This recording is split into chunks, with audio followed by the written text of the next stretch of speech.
هغه خلافت چې کم د رسول الله مبارک په زمانه کې و، هغه خلافت چې کم د حضرت ابوبکر صدیق رضی الله عنه په زمانه کې و، هغه خلافت چې کم د حضرت عمر فاروق رضی الله عنه په زمانه کې و، هغه خلافت چې کم د حضرت عثمان رضی الله عنه زمانه کې و، او د حضرت عثمان په آخري دور کې نقصان ورسید، بدامني رااله، حضرت عثمان شهید شو.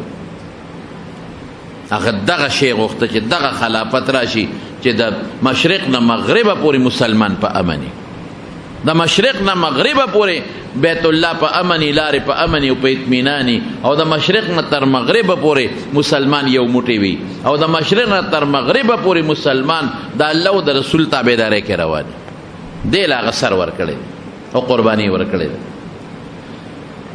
لیکن زما رونو چې کومه دعا ابراهیم علیه السلام کړې ده قرآن کې سورت قریش کې چې الله کړې ده، د رسول الله مبارک د هغه خلق چې ځان د پیغمبر د امتیان ګڼي او ځان مسلمان ګڼي، هغه امن تباه کو، په داسې طریقې تباه کو چې د نبوت د خاندان ګلان او یا دوا او یا ماشومان زنانا واړه لوی غونډې داسې کړل چې چټني کړل، برباده کړه. زه سوچ کوم کله کله زما ذهن دلته کار پرېږدي، خلک وایي پلان کې دی کې عالم شهید شو چې عمل کو، پلان کې دی کې عالم شهید شو چې عمل کو، پلان کې سپینګیري چې عمل کو. نو زه هم چې دې سپینګیري له لاسه چاولی و سینګ ورته دله ګوتې سینګ ورتلې، بیا له کې سوچ راشي حضرت عثمان له چا لاس سینګ ورته په کور کې دنه محاصره کړې دي او بي پی باندې کړې دي، په بیت مسجد نبوي کې منځ په بند کړې دي، او یقین کوي په دیوال راښکاره شو او باغیان ته گیر چاپېره تو دي. هغه خلک چې د مدینې امن تباه کاو، هغه خلق چې د حضرت عثمان رضی الله عنه شهید کی چې مکمل بدامني راشي، او ته په دیوال راښکاره شو ورته سوی وی تاسو ته پته ده چې د جمعات په خلکو تنګو، نو رسول الله مبارک او فرمایل چې څوک به د جمعات له ځای والي چې چا واغې چې زه وله جنت خوشخبري ورکوم. وی ما خپل ذاتی پیسو باندې مسجد نبوي جمعات له ځای واغې جمعات مې فراخه کو. وی افسوس وی دا منې که نه هغې ټولو باغیانو وی چې قتل ته ګیر چاپېره ناستو، وی او منو. نو ظالمانو نن تاسو هغه جمعات کې ما مانځه ته نه پرېږدئ. او بیا ورته څه وایي؟ بیا ورته وی تاسو ته پته وه چې په مدینه منوره کې خوږې اوبه کمې وي، نو یو کویو د یهودي په خلکو به اوبه خرڅولې چې کله به یې خوښه وه خلکو له به ورکولې، چې به یې نه وه خوښه نه به ورکولې. نو رسول الله مبارک فرمایل وی څوک به دا کوی والي، خو ځان لنه مسلمانانو له به یې والي، خپله به هم ترې بورقه راوباسې مسلمانان هم. نو چې چا دا واغې زه وله جنت خوشخبري ورکوم. نو زه لاړم ما په خپلو ذاتي پیسو هغه کوی واغې د یهودي نه، او مسلمانانو ته مې وقف کو. دا منې که نه؟ هغې وی او دا منو. وی نن د هغې کوی اوبه تاسو په ما بندې کړي د سمندر دریاب ترخې اوبه څکم.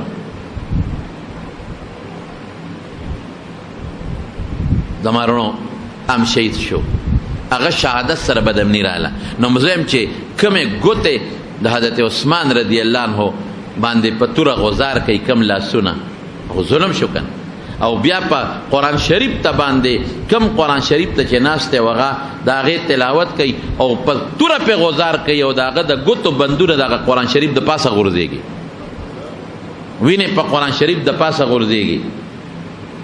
دا به هم د دنیا څوک درندګان به ظالمان څومره ظلم وشو هغې نه پس د دغې شهادت د عثمان نه پس عالم اسلام ته چې کوم تاوان ورسید او د صحابه شیرازه چې کومه تباه شوه او د حضرت علی او حضرت معاویه رضی الله تعالی عنهما منځ کې چې کوم جنجال جوړ شو او د دنیا خلق پکې شهیدان شو، بنیاد یې دغه دی.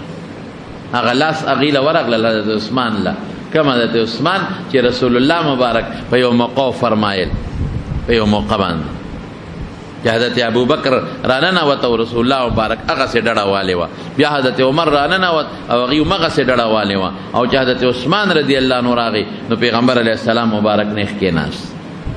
او په دې خپو یا صادر لاندې خور کو. حضرت عمر خو رضی الله عنه جذباتي وی دا الله رسول ابو بکر راغی اس توجه دې ورنکړه، عمر راغی زرالم اس توجه دې را نکړه، او چې عثمان راغی نو هغه ته ګوره نیخ کې ناشته او پس خپو مبارک او صادر دې خور کو. رسول الله مبارک سے فرمائی وی اے عمر هغه چانه ولې حیا نکم چې چانه د الله فرشته حیا کوي. یو ځلنه سو ځلې د جنت خوشخبری ورکړې ده، یو ځلنه او د شهادت خوشخبری ورکړې ده، شهید شو. او بیا دویم په کائناتو کې په د دنیا په کائناتو کې عظیم ظلم چې کوم شوی دی چې دویم چې د اسمان او ځمکه که جړل نو دی به جړلی هغه د حضرت عثمان رضی الله عنه شهادت شوی.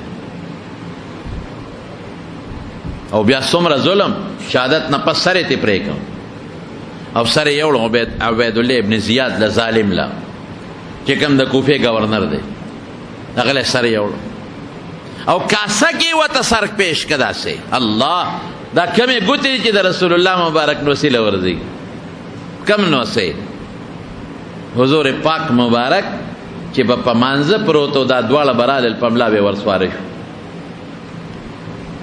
رسول الله مبارک به هغه پورې د سجدې نه سر نو چتو چې دا به کوشوي نو پرې د ماشومان دي چې دا خوګ نشي دا خپه نشي داسې بچي. او یو ځل په منبر باندې حضور پاک مبارک داسې تقریر کوي او دا دواړه ماشومان رامنډې وای حضرت حسن او حضرت حسین او تیندکونه خوري. یقینو که رسول الله مبارک ټینګ نشو ورکوشو تقریر بند کا خطبه بند کړ ورکوس شو یوې مروچات کا غیږ کې بلم یوې پدا یورون کې خو او بلې پدا بل رون باندې کې خو او مسکې شو سوي وی الله رښتیا وی چې انما اموالکم و اولادکم فتنه چې تاسو مال او تاسو بچی دا غټ ازمایش دی. ګوره دا دواړه مې ولیدل چې تیندکونه خوړل نو ټینګ نشم ارسه مې بند کړل او چت مې کړل او په دا خپو یې کېنول. او بیا رسول الله مبارک سو فرمایل الله اکبر. پیغمبر علیہ السلام بیا دغه وخت کې دعا کړې ده یا الله زما دې دواړو بچو سره چې څوک مینه کوي ته ورسره مینه وکړه. خدای زما دې دواړو بچو سره چې څوک مینه کوي مینه وکړه او چې زما دې دواړو بچو سره څوک بغض کوي خدای ته ورسره بغض کا بربادې کا.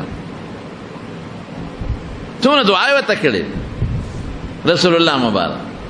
حضرت عبداللہ ابن عباس فرمائی یو ځل رسول الله مبارک حضرت حسین په وګه حضرت حسن په وګه کړو. حسین یو صحابي وی یا غلام اے لکا نعم المرکب ورکبتا وی پډېره بهترینه سورلې د پاسه سورې سورلې د سوق د رسول الله مبارک په کومه سورلې باندې سورې شاه سوار په چا سورې په کومه سورلې په رسول الله مبارک. رسول الله مبارک مسکی شو وی نعم الراکب هوا وی مرکب چې سورلې دا هم ډېره مزیدار ده خو شاه سوار هم ډېر مزیدار دی. څومره مینا. او حضرت حذیفه ابن الیمان رضی الله عنه فرمای وی ما خام منذ که رسول الله مبارک د مانځنه پس ډېر اوږد د نفلونو کړل تیار شو کور ته روان شو زور پسې روانو چې روان شو چا سره خبرې کولې دې کې ما ته شاته وکتل څوک مې حذیفه د الله رسوله تا خو چا سره خبرې کولې تا واورېدې ما خو واورېدې ما څوک ونه لیدل وی دا جبریل علیه السلام راغلی هغه سره مې خبرې کولې او ما ته څه وی ما ته د رب سلام راورسو لومبې ما ته د خپل رب سلام راورسو او بیا راته وی چې خوشاله شه زیر قبول کا. الله فرمایي چې فاطمه سیدة نساء الجنه فاطمه به د جنت د ښځو سرداري او الحسن والحسین سیدا شباب اهل الجنه او حسن او حسین به د جنت د ځوانانو سرداران وي. جنت کې خو بعض علما لا دام وي جنت کې خو هر انسان ځوان دلته بوډا نشته د ټولو سرداران شو. او بعضې وینه دنیا کې چې کم کسان په ځوانۍ کې مړه دي نو د هغې خلکو سرداران به حضرت حسن او حضرت حسین. څومره لوی خلک. حضرت عایشه صدیقه فرمایي وی حضور پاک مبارک یو ځل ماته فرمایي چې عایشې ورشه مال خپل بچی راواله. نو حضرت حسن او حسین مې ورته راوستل او کله به اوچت کړل نو کان یشمهما، نو رسول الله مبارک به بویول به. لیکن زمارونو هغه خشته وجودونو له ښکلي وجودونو له هم د بعض ظالمانو لاسونه ور ورسېدل. عبیدالله ابن زیاد ته په کاسه کې سر یې ښودی دی، په کاسه کې، او هغه سره یو چوکه ده، دا پوزه ورته داسې وایي، ځکه خلکو وایي حضرت حسین ډېر ښکلی دی، خشته دی، پوزه یې بله داسې وایي، داسې حسن دی، داسې طنز یې کو. حضرت انس وایي ما چې لرې که دا چوکه د خدای ظالمه لرې که، ته چې کمې شونډې وهې په دا چوکه، زما د قسم د الله په ذاتي ما دا شونډې لیدلې چې رسول الله مبارک ښکل کړي دي په 10 محرم.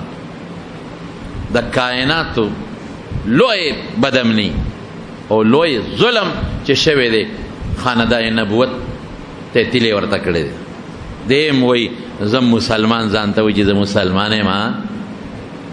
ته مسلمان یې، ته به د قیامت پر د رسول الله مبارک سره سترګې څنګه لګې؟ ته ځان ته څنګه مسلمان وې؟ ستا دغه ماشومانو بچو له د نبوت زنانو له د حیا او د پردې لاس څنګه ورته؟ د هغې د قتل و قتال اړه څنګه کې؟ هغه سزا عبیدالله ابن زیاد له خدای ورکړه، مشکات کې راځي، په هغه خدای نور مسلط کړل، سرونه یې داسې ټوکړي ټوکړي کړل او د دمشق په جامع مسجد کې دا سرونه پراته، یو پکې دا عبیدالله ابن زیاد و د ظالم د یزید گورنر. عربي وایي چې زه ورغلم جومات ته، خلکو وایي جاءت راله غوبلو، نو چې دا څه یادوي چې څه رالل؟ وایي چې ورغلم نو یو مار و مار حیه ورته وایي په عربۍ کې، او دا راله د عبیدالله ابن زیاد په دې سپیمو کې ورننوته او غیبه به شوه او بیا به راووته لا بړه. وی بیا به راله په دې سرونو کې به دا مار ګرځېده او بیا به د دې عبیدالله ابن زیاد په دې سپیمو کې وردننه شو، غیبه به شوه. خلکو به چغې کړه جاءت، دا دې راله. وی ما یو ځل نه څو ځله ولیدله چې دا ماره به راتله او د دې سپیمو کې به ننوتېدله، واپس به ترې وته. بدل خدای نه پرېږدي، ظلم خدای نه پرېږدي چې چا ظلم وکړو. دا مه وایه چې ما نن وکړه، دا نن تا ظلم وکړو، تا به خدای پرېږدي. چا هم چې ظلمونه کړي دي هغه خدای پرېښه نه دي، هغه خدای تباه کړي دي. چا چې د مسلمان امن تباه کړی دی، امن او بدامني خوره کړې ده، هغه خدای تباه کړی دی، خدای غرق کړی دی، او ظالم له خدای وخت ورکوي. خو زما وروڼو یوه خبره زه ستاسو مخکې کوم، دا لوی حضرت ام سلمه رضی الله تعالی عنها فرمایي، مشکات شریف کې روایت دی، وی رسول الله مبارک مې په خوب کې ولیده، وی ډېر زیات سر مبارک یې ببر دی او خاورې دوړې پیلوتې دي او ډېر زیات پریشانه دی.